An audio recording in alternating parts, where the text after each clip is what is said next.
வேதாரண்யம் அருகே 10ஆம் வகுப்பு பொதுத் தேர்வில் மாநில அளவில் 3ஆம் இடம் பிடித்த மாணவனுக்கு அதிமுக நிர்வாகி பாராட்டு.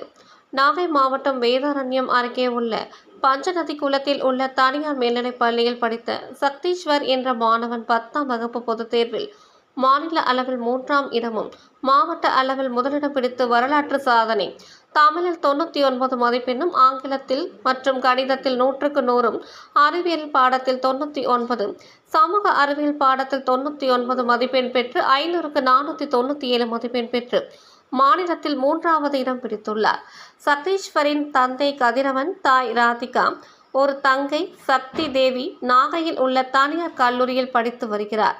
தந்தை கதிரவன் வாய்மேடு கடைத்தெருவில் ஒரு மளிகை கடை நடத்தி வருகிறார் என்பது குறிப்பிடத்தக்கது. இதனை அறிந்த அதிமுக கழக செய்தி தொடர்பாளர் வழக்கறிஞர் காசிநாத பாரதி மாணவனின் வீட்டிற்கு நேரில் சென்று மாணவனுக்கு சால்வை அணிவித்து இனிப்புகள் வழங்கி பாராட்டு தெரிவித்தார்.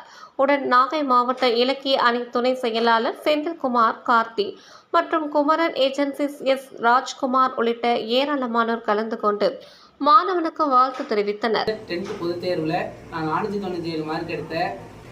இது மாநில அளவில் 3ஆம் இடமும் மாவட்ட அளவில் முதலிடமும் பெற்ற எனக்கு ரொம்ப சந்தோஷம். அப்பா பெயர் கதிரவன், அம்மா பெயர் ராதிகா.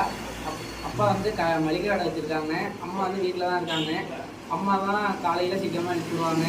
காலையில் எங்களுக்கு படிச்சுட்டு ஸ்கூலுக்கு போவேன். அங்கே வந்து ஸ்கூலில் சப்போர்ட்டாக இருந்தது டீச்சர், ஹெட் மாஸ்டர் எல்லாருமே தான். அவங்க எல்லாத்துக்கும் தேங்க்ஸ். நான் வந்து 11th வந்து பயோமேத்ஸ் குரூப் எடுக்கலான்னு இருக்கிறேன். நீட் எழுதி டாக்டர் ஆவேன். தேங்க்யூ.